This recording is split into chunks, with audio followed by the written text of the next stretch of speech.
तो देखिए आज हम लोग क्लास 10th के मैथ पढ़ेंगे चैप्टर नंबर 7 जिसका नाम है निर्देशांक ज्यामिति या फिर नियामक ज्यामिति है, ठीक ना। तो देखिए यहाँ पहले इसका बेसिक देखेंगे। आज हम लोग जो निर्देशांक ज्यामिति है इसको कैसे बनाया जाएगा, इसमें कौन कौन से फार्मूले लगेंगे, बस इस सब को चीजों को क्या करेंगे हम लोग देखेंगे, ठीक ना। यानी कि हम आपको बताएंगे। पहले इसको देख रहे थे स्टार्टिंग की शुरुआत कैसे हुआ, ठीक ना। तो देखिए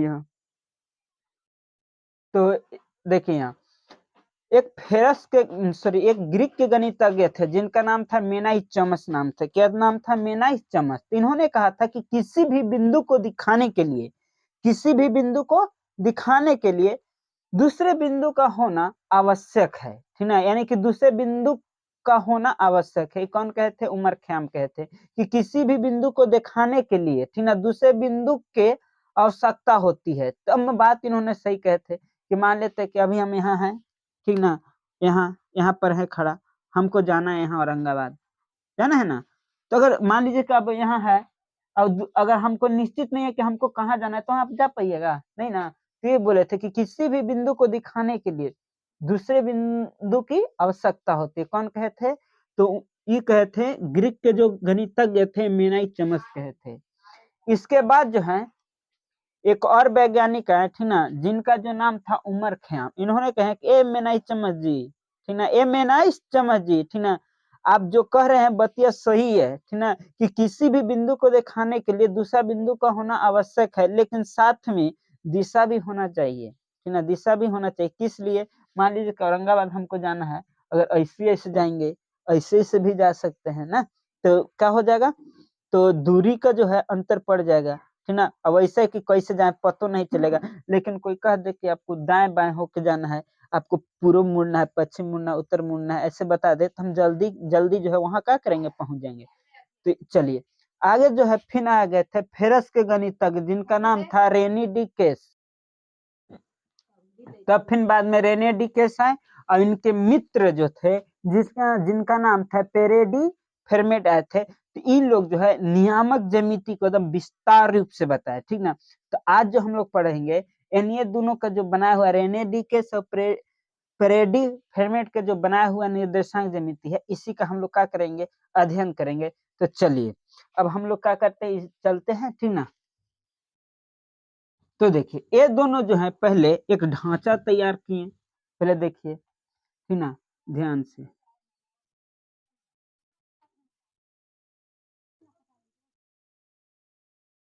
चलिए पहले यह समझिए। तो ये लोग दोनों बताएं कि ये जो है मूल बिंदु है, ये क्या है, एकदम सेंटर पॉइंट है, यानी कि जो है मूल बिंदु है। सोचिए है मूल बिंदु, ठीक ना। तो मूल बिंदु का निर्देशांक याद रखेगा कि मूल बिंदु का जो निर्देशांक होता है वो 0 0 होता है। क्या होता है? याद रखेगा को क्या होता है, 0 0। तो मूल बिंदु का जो निर्देशांक होगा ये 0 0 होगा, ठीक ना। अब इसको हम लोग ओ से लिखते हैं। अच्छा इसको बोलते हैं हम लोग एक्स, ये हो गया आपको वाई, ये हो गया एक्स डैश, अब ये हो गया वाई डैश, ठीक ना। याद रखिएगा इसको बोलते हैं सूतल रेखा। देख रहे हैं ना कि सूतल है, नहीं सूतल है ये, या तो सूतल रेखा बोलेंगे नहीं तो पड़ी रेखा कहेंगे। इसको क्या कहेंगे? तो इसको बोलते हैं हम लोग क्षैतिज। अब एकदम डंडा ऐसा खाड़ है, ये उठल है, ठीक ना। तो इसको बोलते हैं हम लोग को तो ऊर्ध्वाधर रेखा बोलते हैं। क्या बोलते हैं? ऊर्ध्वाधर कहते हैं। तो चलिए इसको हम लोग बोलते हैं क्या, तो क्षैतिज, क्षैतिज रेखा। इसको क्या कहते हैं? जो एकदम ऊंट ऐसा खड़ा है इसको बोलते हैं ऊर्ध्वाधर, ठीक ना, ऊर्ध्वाधर रेखा, ठीक। अच्छा ये रेखा तो हमें जाननी है। तो याद रखिएगा कि जो एक्स होता है ये प्लस में होता है। क्या में होता है? प्लस में, ठीक ना। क्या में होता है ये? तो प्लस में। वाई भी क्या में होता है? तो प्लस में। जो डैश वाला होगा ये माइनस होगा, ठीक ना। जैसे एक्स डैश माइनस है, वाई डैश भी माइनस है। चलिए तो देख रहे हैं कि यहाँ पर 4 गो घर है, ठीक ना। क्या गो घर है? 4 गो है। तो चारों घर का क्या करते हैं हम लोग, बंटवारा करते हैं, नाम देंगे, ठीक ना। तो यहाँ देख लीजिए, अच्छा पहले देख लीजिए यहाँ ना, यहाँ पर चले, ये हो गया इसका फर्स्ट घर। तो इसको बोलते हैं हम लोग फर्स्ट क्वाड्रेंट, ठीक ना। फर्स्ट क्वाड्रेंट नहीं तो प्रथम पाद, नहीं तो प्रथम चतुर्थांश कर सकते हैं। ये आपका हो गया सेकेंड पाद, यानी कि इसको आप सेकेंड क्वाड्रेंट कह सकते हैं, नहीं तो दूसरे पाद कह सकते हैं, ठीक ना। अब आगे देखिए इसको बोलते हैं हम लोग थर्ड क्वाड्रेंट, तीसरा पाद, नहीं तो तीसरा चतुर्थांश कहेंगे। ये हो गया फोर्थ क्वाड्रेंट, ठीक ना। इसको हम लोग चतुर्थांश कहेंगे ना, तो चौथा पाद कहेंगे, ठीक ना। अब चलिए आगे देखते हैं ना। चलिए यहाँ देख लीजिए। अब यहाँ देखते हैं कि एक्स भी प्लस वाई भी प्लस, तो फर्स्ट क्वाड्रेंट में दोनों एक्स और वाई जो होगा दोनों प्लस होगा, ठीक। आइए सेकंड क्वाड्रेंट, तो पहले आपको एक्स वाला लेके चलना है, इसके बाद वाई वाला, ठीक ना। तो पहले एक्स वाला देख रहे हैं कि हम माइनस है, तो ये माइनस होगा, और वाई वाला प्लस है, तो ये हो गया प्लस हो गया, कोई दिक्कत ना है। आगे चलिए थर्ड क्वाड्रेंट में पहले एक्स तो माइनस और वाई, तो ये भी क्या हो गया माइनस। तो सेकेंड क्वाड्रेंट में जो एक्स वाई होगा वो माइनस में होगा, ठीक ना। यानी कि जो दोनों इसमें होगा वो एक्स वाई जो होगा दोनों माइनस में होगा। आगे चलिए इसमें फोर्थ में आ जाइए, तो पहले देख लीजिए एक्स तो प्लस, फिर वाई तो माइनस, ठीक ना। तो याद एक चीज आप याद रखिएगा, इसमें जो बहुत इंपॉर्टेंट है, बहुत जो है ऑब्जेक्टिव में आपको पूछा जाएगा, इसमें होता है एक्स और वाई। तो एक्स को बोलते हैं हम लोग भुज, एक्स को बोलते हैं भुज, वाई को बोलते हैं कोटि, वाई को क्या बोलते हैं कोटि बोलते हैं, ठीक ना। अच्छा यहाँ चलिए यहाँ देख लीजिए, तो आपसे कोई पूछे कि बताइए कि 1 है 2 है, -1 और 2 है, चाहे फिर 1 -2 है, फिर -2 और -1 है, फिर ऐसे पूछे, तो इसमें बताना है कि कौन घरवा में है, यानी कि कौन पाद में है, चाहे कौन चतुर्थांश में है, ठीक ना। क्या देख लीजिए प्लस प्लस देख रहे ना, यहाँ भी प्लस यहाँ भी प्लस, एक्स एक्स दोनों प्लस, तो होगा फर्स्ट पाद, ठीक ना। ये जो हो जाएगा पहले माइनस तब प्लस, ना माइनस प्लस सेकेंड पाद में हो जाएगा। फिर देख लीजिए प्लस माइनस, ती हो गया थर्ड पाद, ये देख लीजिए माइनस माइनस, ती हो गया सॉरी ये हो गया फोर्थ पार्ट, अब ये हो जाएगा माइनस माइनस, तो थर्ड पाद में हो जाएगा, थर्ड क्वाड्रेंट में हो गया, ठीक ना। अब यहाँ बात समझिए, इसमें जो शुरू वाला होगा वो एक्स, ई वाला होगा सो वाई, तो इसको हम लोग जितना रहेगा फर्स्ट वाला इसको हम लोग बोलेंगे भुज, और बाद वाला का जितना रहेगा इसको बोलेंगे हम लोग कोटि। इसी तरह से आपको एग्जाम में पूछेगा, पूछ देगा कि 3 और 4 में बताइए भुज कौन है और कोटि कौन है, ठीक ना। इसमें बता देगा कि भुज कौन है और कोटि कौन है इनमें, ठीक। तो आपको अच्छा से इसको देखना है। चलिए और आगे चलते हैं, देखते हैं। ती हो गया इतना हम लोग देख लिए। अच्छा यहाँ एक चीज और याद रखेगा, आप लोग नोट कर लीजिएगा, ठीक ना। आप लोग क्या कर लीजिएगा, नोट कर लीजिएगा। क्षैतिज रेखा को हम लोग बोलते हैं एक्स अक्ष, इसको हम लोग क्षैतिज रेखा को क्या कहेंगे, एक्स अक्ष, ठीक ना। ऊर्ध्वाधर रेखा को हम लोग कहेंगे वाई अक्ष, क्या कहेंगे वाई अक्ष, ठीक ना। तो क्षैतिज रेखा को एक्स अक्ष और ऊर्ध्वाधर रेखा को हम लोग क्या कहेंगे वाई अक्ष। अच्छा अगर यहाँ से आपसे पूछे कि मूल बिंदु का निर्देशांक कितना होगा, मूल बिंदु का जो निर्देशांक होगा वो आपको होगा, याद रखिएगा कि मूल बिंदु का जो निर्देशांक होगा वो 0 0 होगा, कुछ होगा तो 0 0 होगा। आगे देखिए, आगे आप लोग याद रखिएगा कि एक्स अक्ष से किसी बिंदु का निर्देशांक, अगर एक्स अक्ष अगर किसी बिंदु का निर्देशांक है तो बताइए कि एक्स अक्ष पर आप है, मान लेते ये एक्स अक्ष है, तो आप एक्स अक्ष पर हैं, तो एक्स अक्ष से किसी बिंदु का निर्देशांक कहेगा तो आपको याद रखना है कि एक्स होगा लेकिन वाई नहीं होगा, तो हो जाएगा 100। तो एक्स अक्ष से किसी बिंदु का जो निर्देशांक होगा वो कितना होगा, बहुत इंपॉर्टेंट है, आप लोग नोट करते जाइए कि एक्स अक्ष से किसी बिंदु का निर्देशांक कितना होता है तो 100। इसी तरह से वाई अक्ष से किसी बिंदु का जो निर्देशांक होगा वो होगा 0 और वाई होगा, ठीक ना। 0 और वाई, एक्स वाला कहेगा तो 100, वाई पर कहेगा कहेगा कि वाई अक्ष पर किसी बिंदु का जो निर्देशांक होगा वो कितना होगा, तो आप याद रखिएगा कि 0 पहले एक्स आता है इसीलिए पहले 0 तब फिर वाई, ठीक।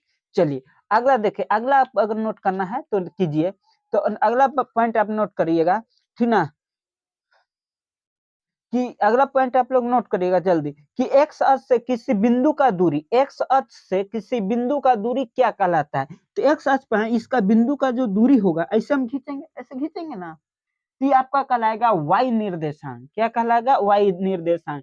तो एक्स अक्ष से किसी बिंदु का जो दूरी है वो क्या कहलाएगा, तो वाई निर्देशांक। अगर वाई अक्ष से किसी बिंदु का दूरी है यूला से, तो ये कहलाएगा आपका कौची एक्स निर्देशांक। चलिए ये हो गया। अब चलते हम लोग फार्मूला पे चलते हैं, ठीक ना। क्या चलते हैं फार्मूला पे, ठीक। तो यहाँ देखिए फार्मूला में देखिए, तो आप फार्मूला को अच्छा से देखिएगा, ठीक ना। तो यहाँ लिखते हैं पहला जो है फार्मूला कि मूल बिंदु मूल बिंदु से किसी बिंदु के दूरी सूत्र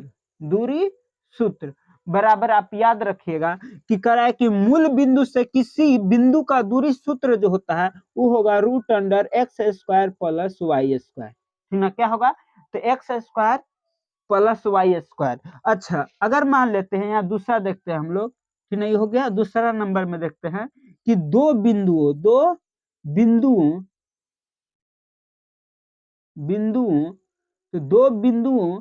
के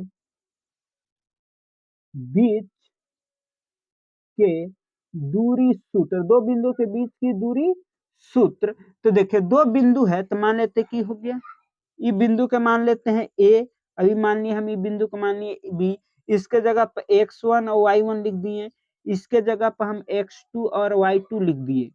अभी दो बिंदु हैं, दो बिंदु के बीच का दूरी सूत्र ज्ञात करना है। तो यहाँ पर जो इसका सूत्र हो जाएगा, आप एकदम अच्छा से याद रखिएगा कि यहाँ हो जाएगा x2 माइनस x1 का whole square plus y2 minus y1 का होल स्क्वायर। नहीं तो आप इसी को एक और फार्मूला है, याद करिएगा कि x1 माइनस x2 का whole square plus y1 minus y2 का होल स्क्वायर, इससे रख के आप क्या कर सकते हैं, बना सकते हैं। तो याद रहेगा कि दो बिंदुओं के बीच का दूरी जो होगा, यानी कि ए बी के बीच की दूरी जो हो जाएगा, आप या तो x2 माइनस x1 का होल स्क्वायर कर लीजिएगा, प्लस नहीं तो y2 माइनस y1 का होल स्क्वायर। चलिए आगे चलते हैं हम लोग, कि अब देखते हैं हम लोग कि मध्य बिंदु का निर्देशांक। ठीक ना, इस सब इसको मिटा देते हैं। ठीक ना, देखिए यहाँ मध्य बिंदु का जो निर्देशांक होगा, अब आ जाइए तीसरा में। ठीक ना, तीसरा नंबर में, ठीक, तो देखिए यह तीसरा नंबर में है कि मध्य बिंदु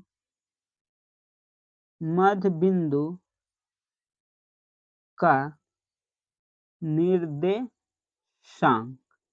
चलिए मध्य बिंदु को के निर्देशांक में चलिए, तो मान लेते हैं कि कौन ई ए है, अभी बी है, अब बीच में कोई आ गया पी आ गया। तो यहाँ देख रहे हैं कि x1 यहाँ हो जाएगा y1 और यहाँ हो जाएगा x2 और y2 होगा। अब बीच में p है तो इसका मध्य बिंदु x और y हो जाएगा।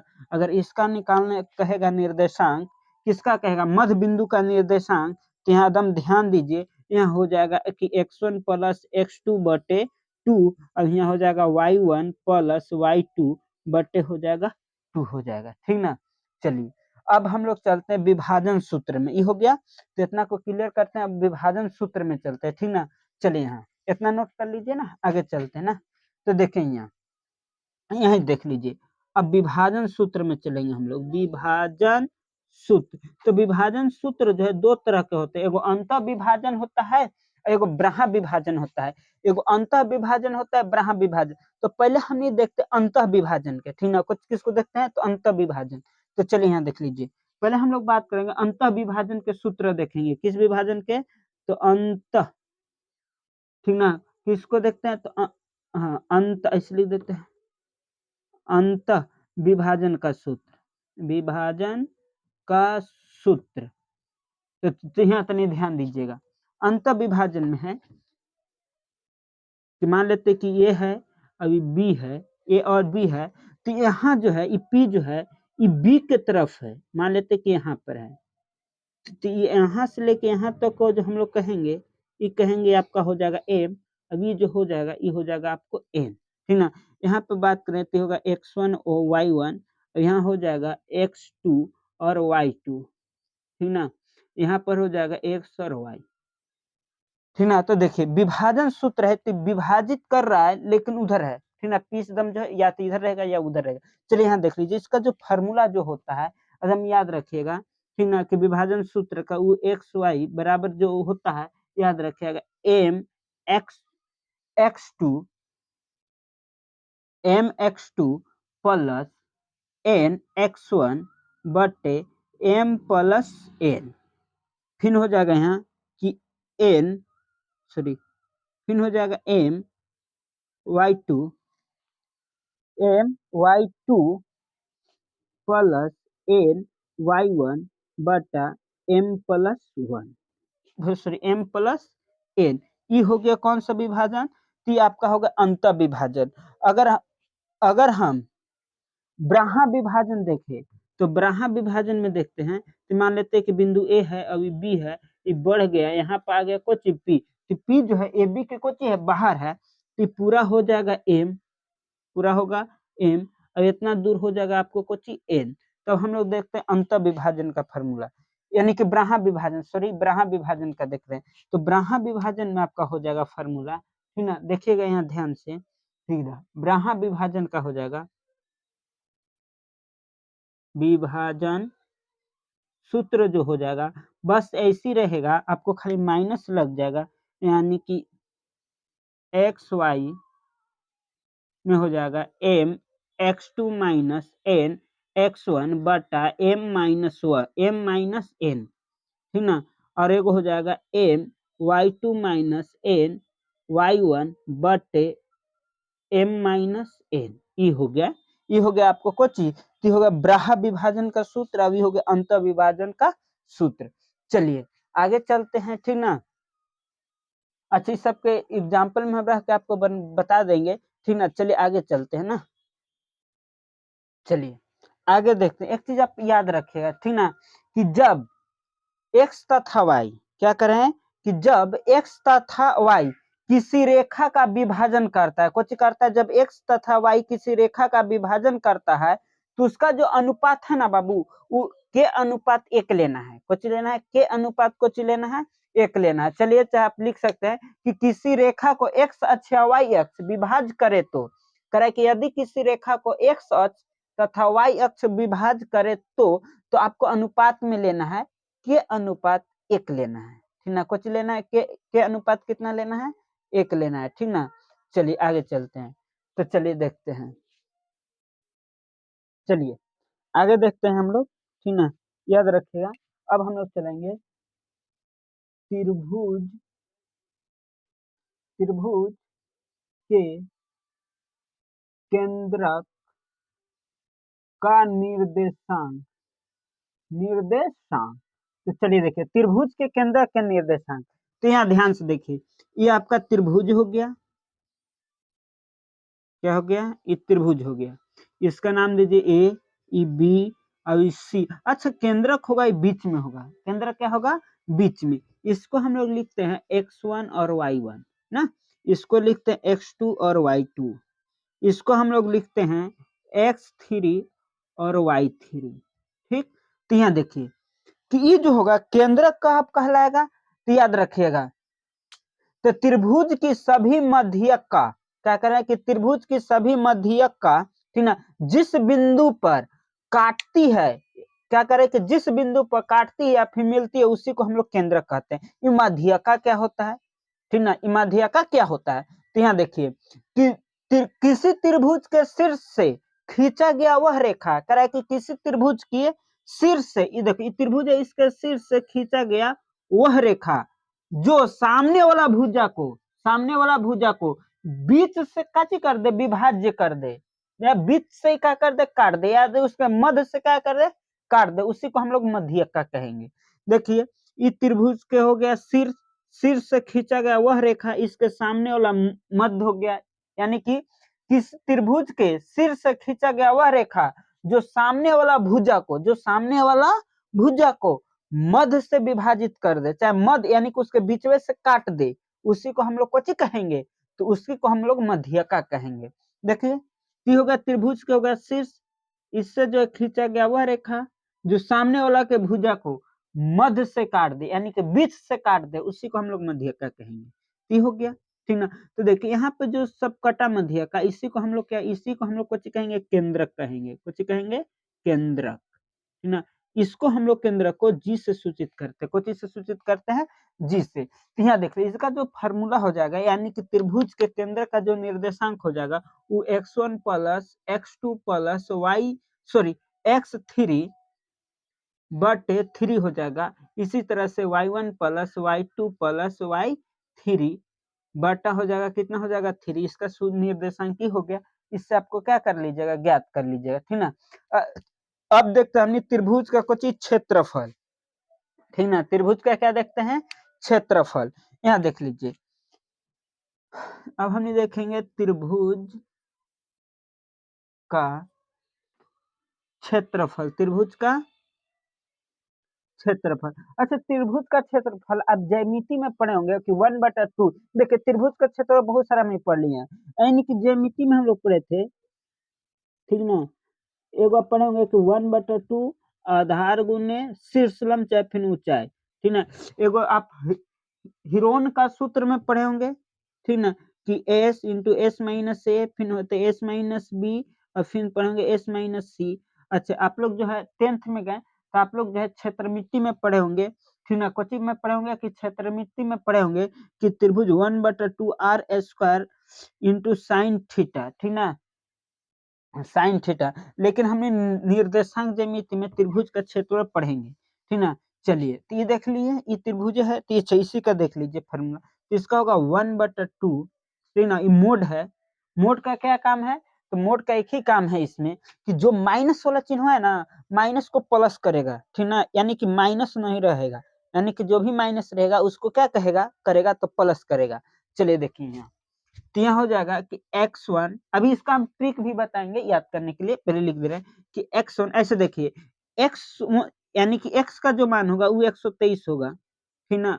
और y वाला जो होगा वो होगा पहले 23, 31, 12।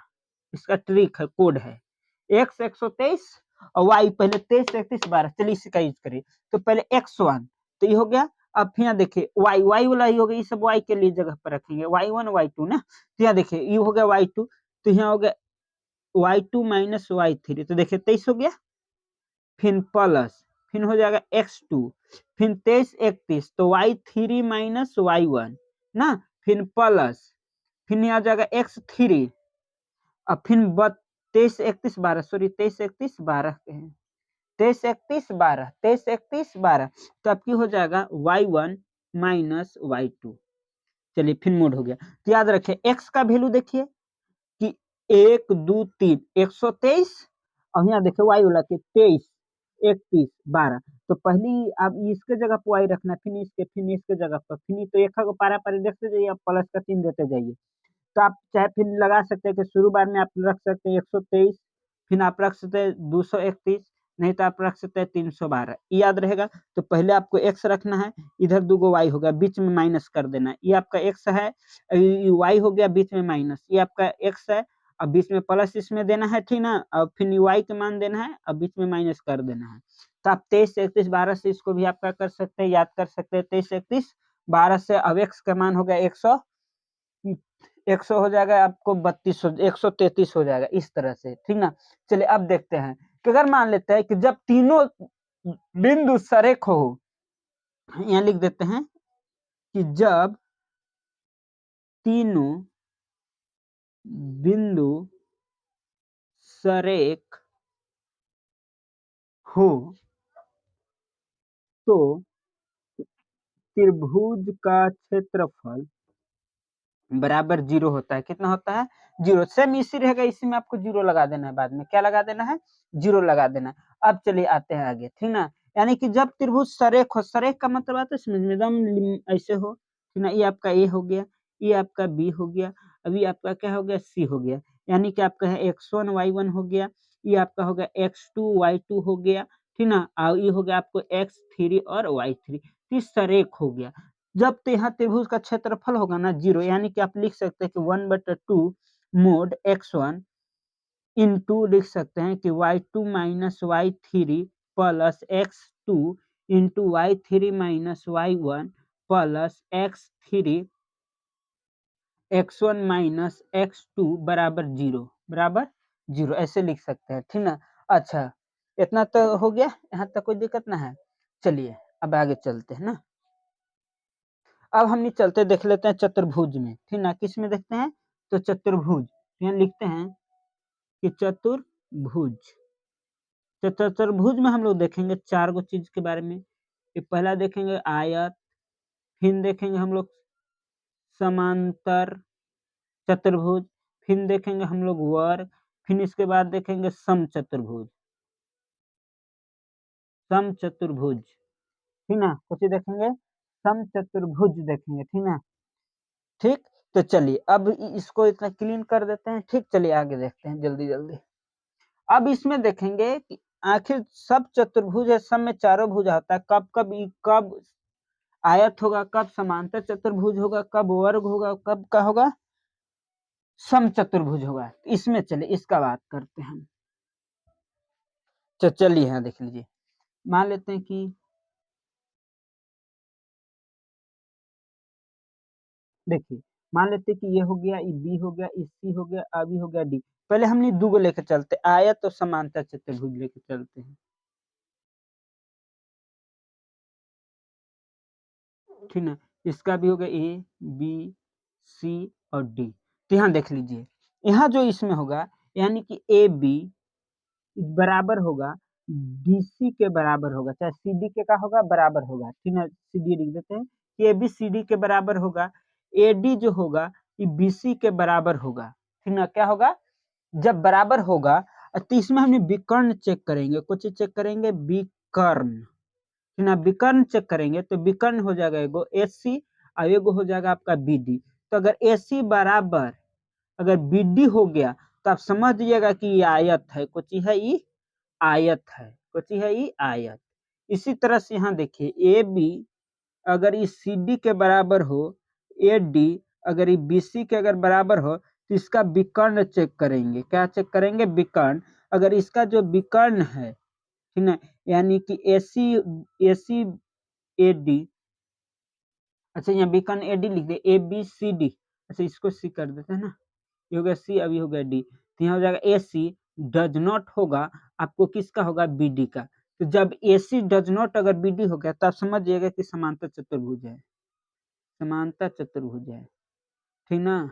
अच्छा इसी तरह सब देखेंगे हम लोग वर्ग और समचतुर्भुज, वर्ग और समचतुर्भुज में। तो देखिए वर्ग में है इसका ई, देखिए एकदम ये वर्ग हो गया, इस समचतुर्भुज है,